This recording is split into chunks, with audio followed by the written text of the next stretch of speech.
The short version is you need glasses to see clearly at a distance. Short-sightedness or nearsightedness or myopia are the common terms.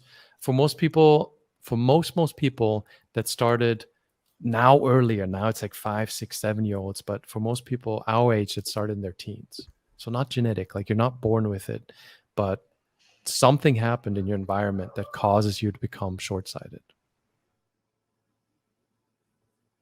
And I'll just Okay. keep going because I don't want to become the giant monologue. But so the biologically, the super short version is, if you go to scholar.google.com, it's the search engine for science and peer-reviewed studies only, right? So if you just want to see what the science actually said, scholar.google.com searches all of those. If you type in pseudomyopia or near-induced transient myopia, another super popular term, you're going to get tens of thousands of results of peer-reviewed clinical science that explains that there's a muscle in the front of your eye that helps you focus far and close. And the closer you look at something, specifically relevant for your kids and all of these Zoom class calls, the muscle tightens. So it bulges the lens out to move the light to focus on your retina for close vision, kind of like a camera. And not meant to do this for hours and hours and hours and hours endlessly every day. So what happens eventually, the muscle spasms. So what your kids were complaining about with the blurred vision is they were spending so much time at a close distance that muscle is just tight, keeping that close-up focus.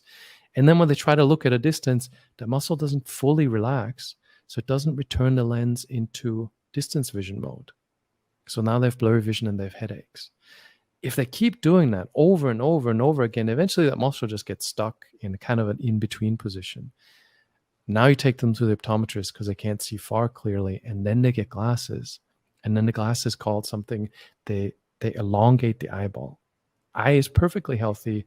Eye is not designed to have a lens in front of it. The lens moves the light further back in the eye to give you temporary clear vision. But as a result, the eye tries to adjust itself and it gets longer. And now you become dependent on glasses. So in the beginning, go ahead. So you're saying that the eyeball that is originally round becomes elongated? Is that what you mean? Yes, becomes football shaped. And axial change, you can look it up on Google Scholar, is that the eyeball is a fluid filled ball, right? And it's never perfect because it's it's skin. No, it's not skin, but it's tissue that is surrounding this fluid. So it's never perfect. So there's a mechanism built into the eye to adjust its length throughout your entire life because it's never perfect. It's always making that fine adjustment. Babies are hyperopic. So all babies can't see clearly up close until the eyeball adjusts itself from seeing your face, right? And it keeps looking at your face. And eventually that eyeball adjusts in length to where it can see you clearly. And that mechanism continues working in your whole life. And it gets hijacked by the glasses we wear. So is it like any other muscle in your body where, say, I want to work out my bicep muscle, but if I held it in one position for hours and hours and hours, it's going to spasm.